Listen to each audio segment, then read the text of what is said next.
परिवार में सबसे छोटी है 5 साल की दक्षा।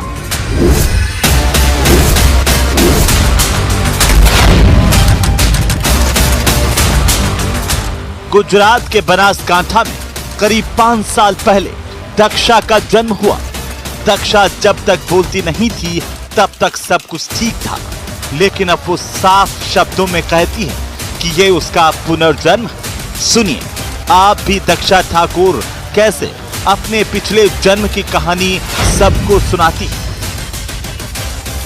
क्या नाम बच्चे? इधर तो दक्षा नाम है और उधर क्या नाम था? पिंजल नाम था। अच्छा, क्या हुआ था वहाँ पे? वहाँ पे मैं मर गई थी। कैसे? मेरे पर एक बड़ा सा ढाबा गिरा था वैसे। दक्षा का पिछला जन्म कहाँ हुआ और कैसे उसकी मौत हुई, ये सब आपको विस्तार से बताया जाएगा। लेकिन उससे पहले हैरान कर देने वाली बात तो ये है कि दक्षा गुजराती परिवार में जन्म लेने के बाद भी हिंदी बेहद अच्छे तरीके से बोलती है, जिसके चलते हर कोई हैरान है, क्योंकि दक्षा ने अभी स्कूल जाना भी शुरू नहीं किया है और घर में टीवी भी नहीं है। फिर सवाल ये कि उसने हिंदी बोलना सीखा तो कैसे? बोलती थोड़ी हिंदी। बचपन से ये बच्ची हिंदी बोलती थी। एक दिन हिंदी में बोली, उसकी माँ को पता नहीं चला। वो बोली थी मेरा बिस्तर कहाँ है। उसकी माँ समझ नहीं पाई और उसको डांटने लगी, जिसके बाद बच्ची रोने लगी। मैंने पूछा क्यों रो रही हो, तो वो बोली मम्मी मुझे बिस्तर नहीं दे रही है। इससे अच्छी तो मेरी दूसरी मम्मी थी। मैं सोच में पड़ गया कि उसकी दूसरी मम्मी कहाँ है, तो वो बोली अंजार में थी। फिर मैंने उससे सब पूछा तो वो बोली मेरी दूसरी मम्मी थी, पापा थे। 5 साल की है, पहले से ऐसा बोलती थी। हमें लगता था कि ऐसे ही बोलती होगी।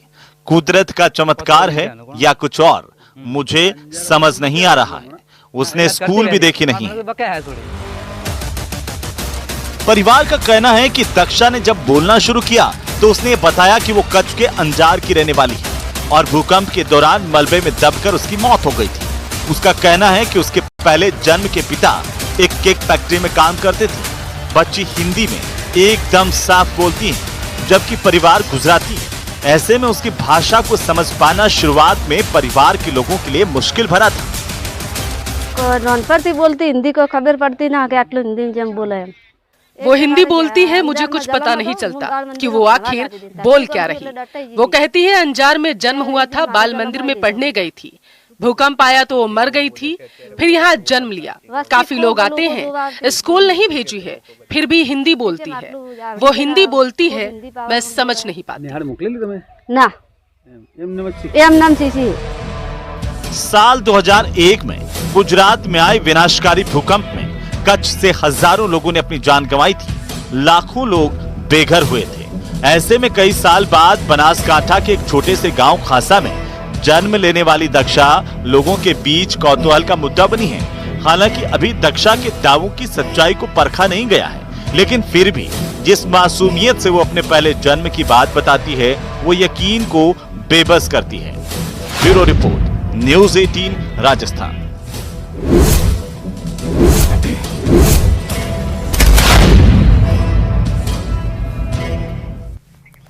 और अब बात बड़ी खबर की कर लेते हैं, जो कि लोकसभा स्पीकर से जुड़ी हुई है, क्योंकि कल 18वीं लोकसभा के लिए स्पीकर का चुनाव होगा और आज 12 बजे तक उम्मीदवार को अपना नॉमिनेशन दाखिल करना होगा। हालांकि स्पीकर पद के लिए उम्मीदवार कौन होगा इसका ऐलान भी अभी तक नहीं किया गया है, लेकिन माना यही जा रहा है कि किसी भी वक्त एनडीए की तरफ से स्पीकर के उम्मीदवार का ऐलान किया जा सकता है। और सूत्रों की अगर माने तो एनडीए के सहयोगी दल टीडीपी ने बीजेपी के कैंडिडेट को समर्थन देने का ऐलान कर दिया है। सहयोगी दल ने साफ कह दिया कि जो एनडीए उम्मीदवार उतारेगी, जो बीजेपी उम्मीदवार उतारेगी, उनको समर्थन देंगे। तो लगभग 12 बजे तक ये समय बताया जा रहा है जब बीजेपी एनडीए की तरफ से उम्मीदवार घोषित कर दिए जाएंगे। स्पीकर पद के लिए नॉमिनेशन दाखिल किया जाएगा और कल होगा चुनाव।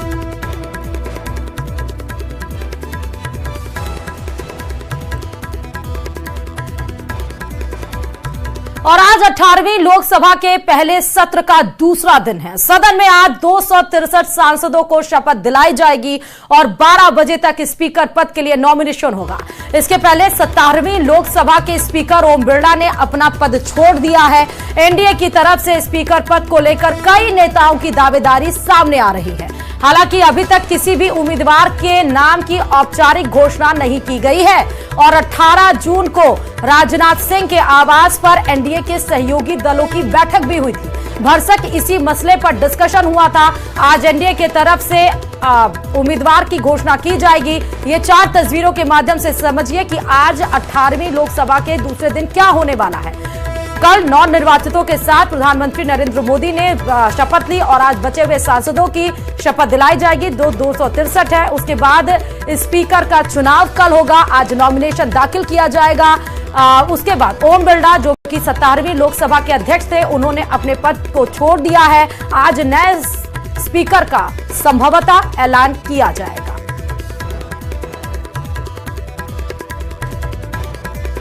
और एक और बड़ी खबर आपको दिल्ली से बता दें, जहां दिल्ली में पानी की किल्लत को लेकर लगातार पिछले 4 दिनों से भूख हड़ताल पर बैठी जल मंत्री आतिशी की तबीयत देर रात अचानक बिगड़ गई, जिसके बाद उन्हें दिल्ली के एलएनजेपी अस्पताल में भर्ती करवाया गया। बताते चले कि 4 दिनों से दिल्ली में पानी की किल्लत को लेकर आतिशी का जल सत्याग्रह चल रहा था और कल आतिशी की तबीयत तरफ से यह दावा किया गया था कि डॉक्टर्स की टीम ने उन्हें एडमिट होने की सलाह दी है। हालांकि उनका दावा यह भी था कि वो अपना संघर्ष जारी रखेंगी, लेकिन देर रात अचानक आतिशी की तबीयत बिगड़ी और उन्हें अस्पताल ले जाया गया।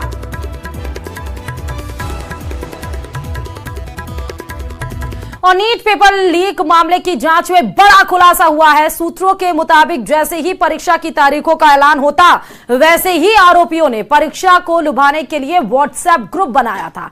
ग्रुप बनाकर आरोपी उन्हें पेपर पास करवाने का आश्वासन देते थे। आरोपियों ने यह भी बताया कि वो 4 तरह से छात्रों की मदद करने का आश्वासन उन्हें देते थे। पहला कि पेपर लीक करके, दूसरा पेपर में डमी परीक्षार्थी बैठाकर, तीसरा परीक्षा का सेंटर उनके हिसाब से दिलवाने का भरोसा और चौथा आश्वासन था परीक्षा के बाद दोबारा से उस छात्र की उत्तर पत्रिका लेकर सही जवाब लिखकर दोबारा जमा करवाने का भरोसा। ऐसा करने के लिए उन्हें कई छात्रों से लाखों रुपए ठगे थे।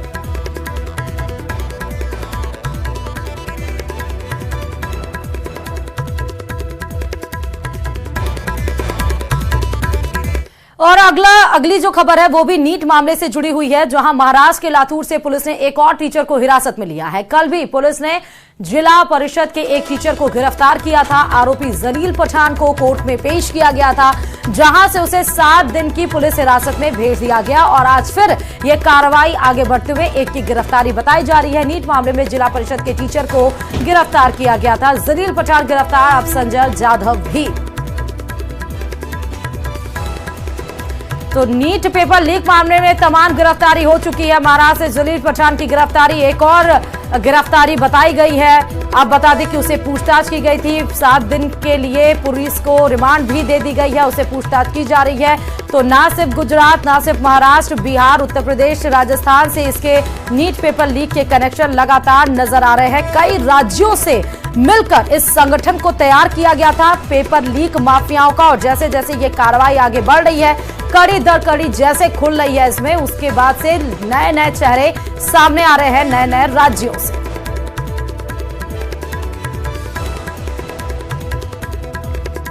और रिलायंस फाउंडेशन की चेयरपर्सन नीता अंबानी सोमवार को वाराणसी पहुंची, जहां उन्होंने सबसे पहले काशी विश्वनाथ मंदिर पहुंचकर दर्शन पूजन किया। उन्होंने अनंत अंबानी और राधिका मर्चेंट की शादी का कार्ड भी भगवान को भेंट किया और उनकी शादी के लिए मंगल कामना की। जिसके बाद नीता अंबानी गंगा आरती में भी शामिल हुई। दर्शन पूजन के बाद नीता अंबानी ने कहा कि मैं भगवान शिव को बेटे की शादी के लिए न्योता देने आई हूं। आपको बता दें कि अनंत राधिका की 12 जुलाई को शादी होनी है। गंगा आरती के बाद नीता अंबानी गोदौलिया स्थित काशी चाट भंडार पहुंची और जलपान किया। काशी विश्वनाथ धाम के लिए 1,51,00,000 और अन्नपूर्णा मंदिर के लिए 1 करोड़ रुपए दान भी किया।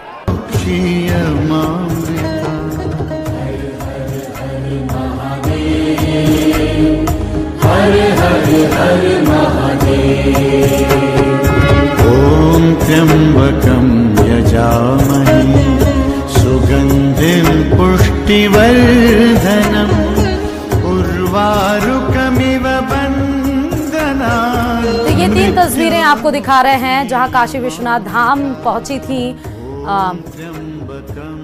रिलायंस चेयरपर्सन नीता अंबानी। आप देख सकते हैं जहां काशी में उन्होंने दर्शन पूजन किए। ये तस्वीर पहले आप देख सकते हैं जलाभिषेक करते हुए शिव जी को, उसके बाद गंगा आरती में शामिल हुई,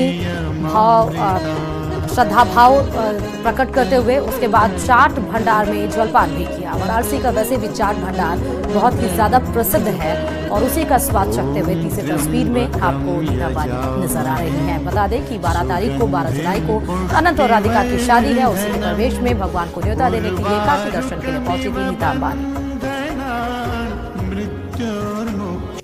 तो आज अभी मैं बाबा के दर्शन करके आई हूँ और I am feeling very blessed.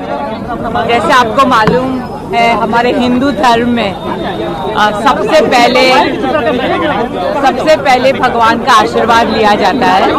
तो आज मैंने मेरे बच्चे अनंत और राधिका का निमंत्रण पत्र लेकर आई हूँ बाबा के चरणों में अर्पित करने के लिए।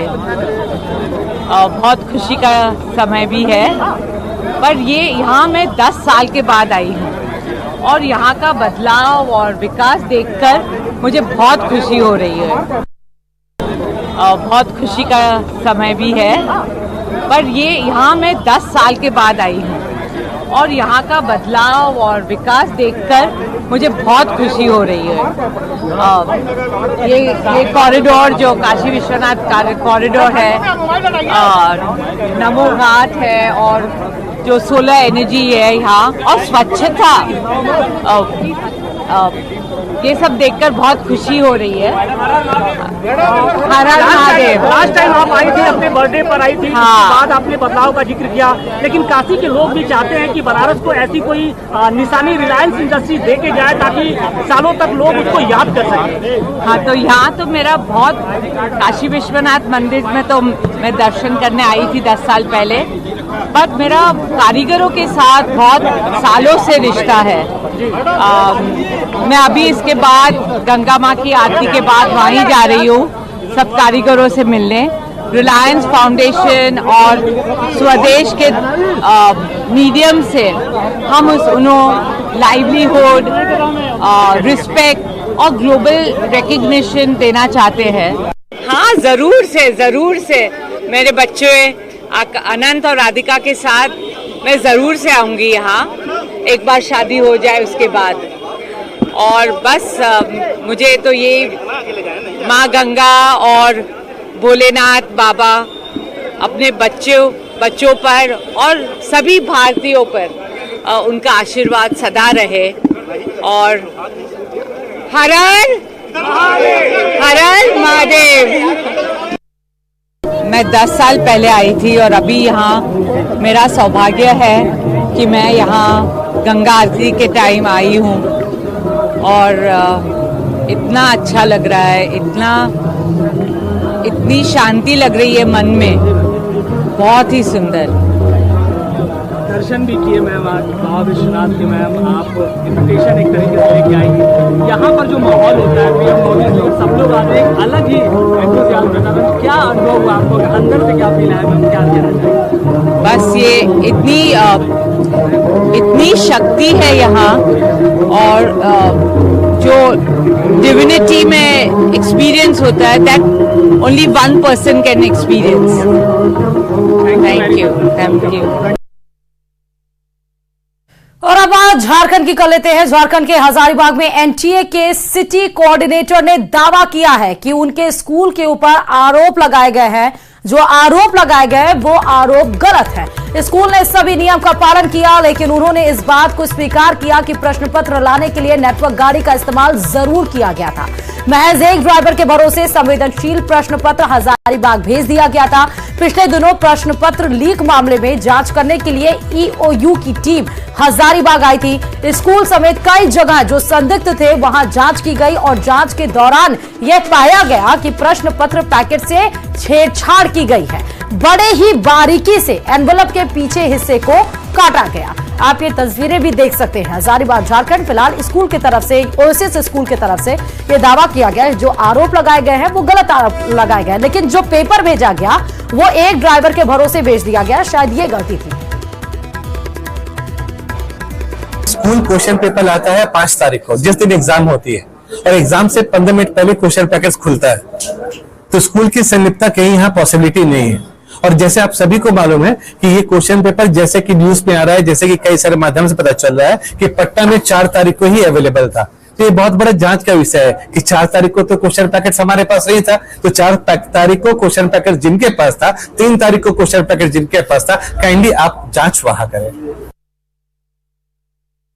उधर हरियाणा के हिसार में नई ऑटो मार्केट में अधिक बयानों को लेकर पंडित प्रदीप मिश्रा की जो मुश्किलें हैं वो कम नहीं हो रही हैं। पंडित प्रदीप मिश्रा से नाराज कई संतों महंतों ने बरसाना मान मंदिर में महापंचायत लगाई। कथावाचक प्रदीप मिश्रा के खिलाफ शुरू हुई महापंचायत में पंडित प्रदीप मिश्रा के ब्रज में प्रवेश पर रोक लगाने का फैसला किया गया है। संतों के मुताबिक जब तक पंडित प्रदीप मिश्रा राधा रानी के मंदिर बरसाना में सशर्त माफी नहीं मांगेंगे, उन्हें ब्रज में प्रवेश नहीं दिया जाएगा। साथ ही प्रदीप मिश्रा के खिलाफ साधु संत आंदोलन को भी तेज करेंगे।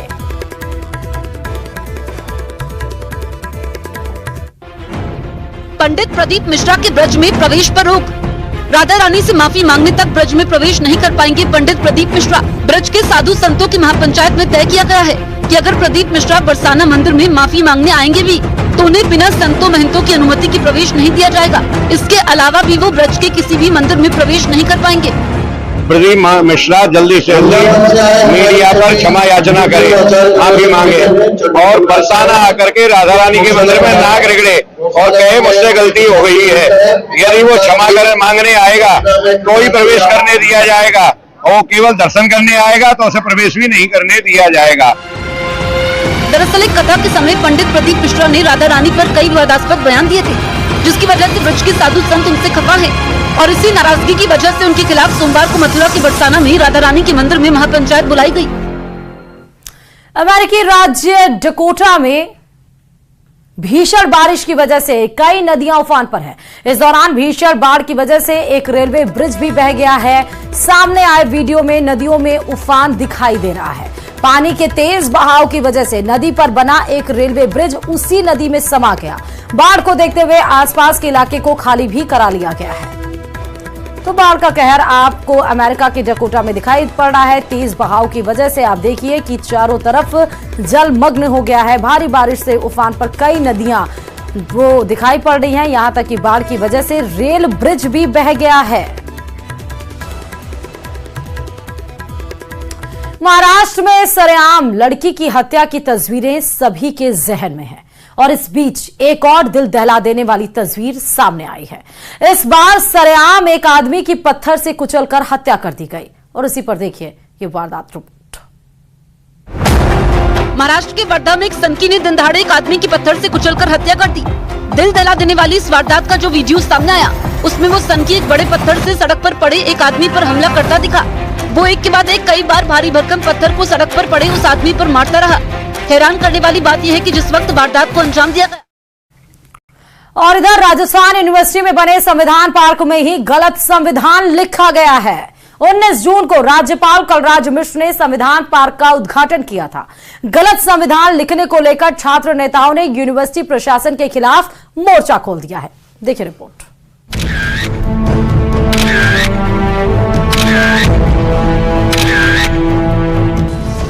संविधान पार्क में ही लिखा गलत संविधान। विवादों में देश का पहला संविधान स्तंभ। अविस्मरणीय पल की झलक में गलत संदेश। छात्र नेताओं का प्रदर्शन, कार्रवाई की मांग।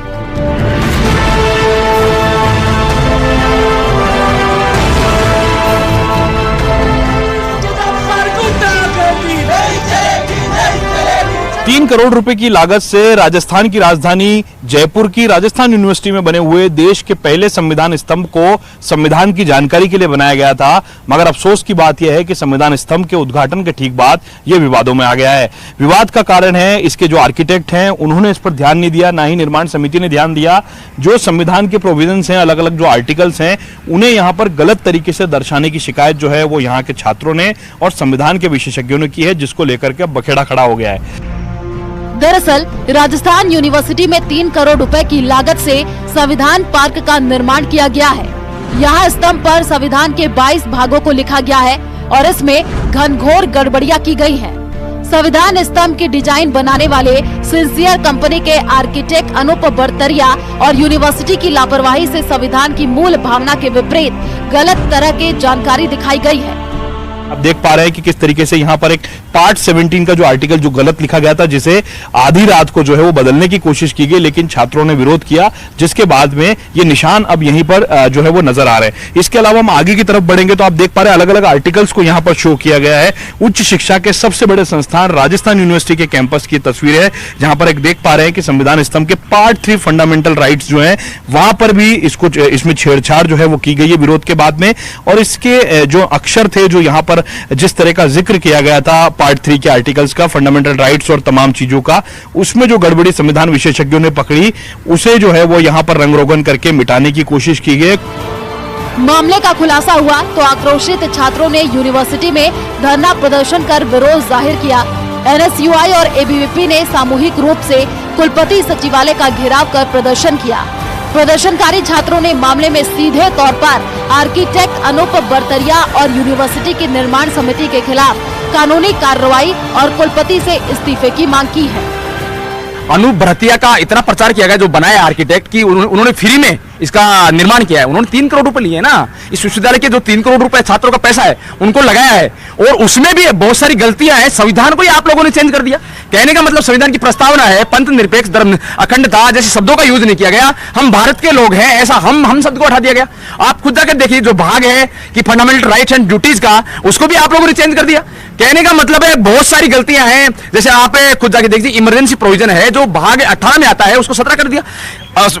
यहाँ राजस्थान विश्वविद्यालय में 32,000 छात्र पढ़ते हैं, उनको किस तरीके से आप संविधान पढ़ाना चाहते हैं? तो किस तरीके से आप लोग संविधान को प्रदर्शित करना चाहते हैं? कहने का मतलब है कि जो जो लोग इसमें शामिल है, अखिल भारतीय विद्यार्थी परिषद इसमें मांग करती है कि कुलपति का इस्तीफा लिया जाए और कुलपति पर कार्रवाई की जाए, क्योंकि कुलपति के माध्यम से ही सारी कमेटियों का निर्माण किया गया था और वो जो कमेटी थी कुलपति के निर्देशन में काम कर रही थी। छात्रों का आरोप है कि जोधपुर यूनिवर्सिटी में भी ये गलती दोहराई गई है। प्रदर्शनकारी छात्रों ने मांगे पूरी नहीं होने तक आंदोलन जारी रखने की चेतावनी दी है। अपनी कुर्सी बचाने के चक्कर में कुलपति ने जानबूझ के संविधान के साथ में छेड़छाड़ करवाई।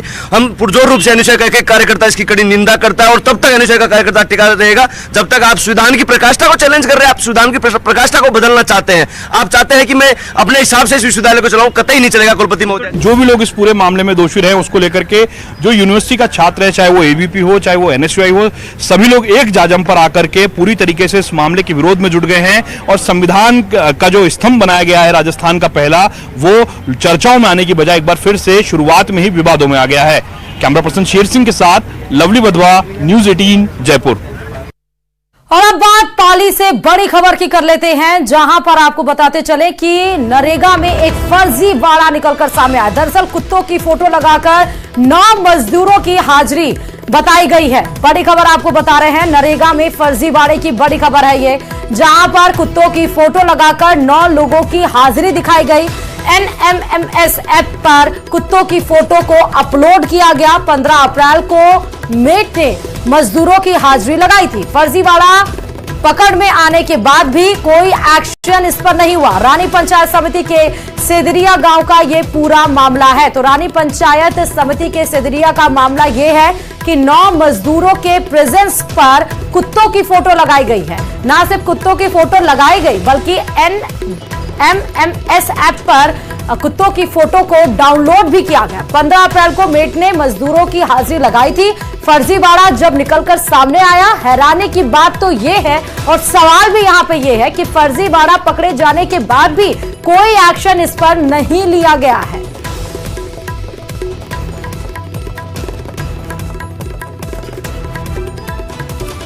तो बड़ी खबर आपको बता रहे, नरेगा में जमकर फर्जीवाड़े का ये खेल आप देख सकते हैं कि 9 मजदूरों की प्रेजेंस पर कुत्तों की फोटो लगाए गए, ऐप से डाउनलोड किया गया। फर्जीवाड़ा जब सामने आया तो कोई भी एक्शन इस पर नहीं लिया गया। और वहीं आप खबर जयपुर से है, जहां 75 लाख के लूट की कहानी झूठी निकली। पुलिस कमिश्नर ने न्यूज़ 18